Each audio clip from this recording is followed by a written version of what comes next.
Praise the lord.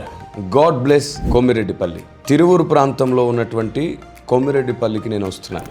ఫిబ్రవరి నెల 27వ తారీఖు సాయంత్రం 7 గంటలకు జరగబోతున్నటువంటి ఈ సభకు నేను హాజరు కాబోతున్నాను. ఇండిపెండెంట్ బాప్టిస్ట్ చర్చ్ వారు 13వ మందిర వార్షికోత్సవ సందర్భంగా నిర్వహిస్తున్న ఈ సభకి నేను, నాతో పాటు వసుంధర కిరణ్ పాల్ గారు, మేమిరువురం మీ మధ్యలోనికి రాబోతున్నాం. తప్పకుండా హాజరవ్వండి. వివరాలకు మీకు నంబర్స్ ఇవ్వబడుతున్నాయి. దూర ప్రాంతాల నుంచి వస్తున్న వారు తప్పకుండా తెలియజేసి హాజరవ్వండి. ప్రేమతో ఆహ్వానించువారు పాస్టర్ ఐ సంజీవ్ రావు గారు మరియు సంఘ సభ్యులు. 3 విషయాలు క్రైస్తవుడు ఈ సమాజానికి అర్థమయ్యేటట్లు చేయడం చాలా అవసరం. క్రైస్తవ్యం అంటే ఏమిటో 3 మాటల్లో ఖచ్చితంగా చెప్పడం అవసరం. 1, క్రైస్తవ్యం అంటే ఈ సమస్త సృష్టిని చేసిన దేవుడెవరో తెలుసుకోమనేవాడు, తెలుసుకునేవాడు. 2వది, ఆ దేవుణ్ణి ప్రాణంగా ప్రేమించడం నేర్చుకుంటాడు, నేర్పిస్తాడు.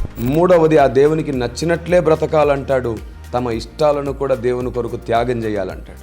ఈ 3 విషయాలు క్రైస్తవ్యం. దీనిని సమాజానికి అర్థమయ్యేటట్టు చేస్తే నేడు క్రైస్తవ్యం మీదున్న అపార్థాలన్నీ తొలగిపోతాయి. ఒకనాటి మన పితరులు మనం ఎవరం పుట్టక ముందే కేవలం ఆత్మీయత మీద మాత్రమే దృష్టి పెట్టి రాబోతున్నటువంటి విపరీతాల మీద వారు దృష్టి పెట్టలేకపోయారు. అందుకే వారు మొండికేసి మాట్లాడారు, తొందరపడ్డారు, కొన్ని సందర్భాల్లో రోషంగా మాట్లాడారు, ఖచ్చితంగా ఉండాలనుకున్నారు. యూదుల పద్ధతులు, సాంప్రదాయాలు కూడా క్రైస్తవ్యానికి ముఖ్యం అనుకున్నారు. అందుకని పాత నిబంధనలోని కర్మకాండ ఆచారములను కూడా క్రైస్తవుడు పాటించేటట్లు కొన్ని సందర్భాలు బలవంత పెట్టడం జరిగింది. తద్వారా నేటికి భారతదేశంలో క్రైస్తవ్యం అపార్థం అవుతూనే ఉంది. రేపటి సమస్య ఏమిటో పసిగట్టకుండా బలహీన స్థితిలో ఉంది. ఎన్నో వ్యూహాలతో సాతాను తంత్రములను పసిగట్టేటట్లు మిమ్మల్ని సిద్ధపరచడానికి నేను మీ మధ్యలోనికి వస్తున్నాను. తప్పకుండా హాజరవ్వండి. And may God bless you.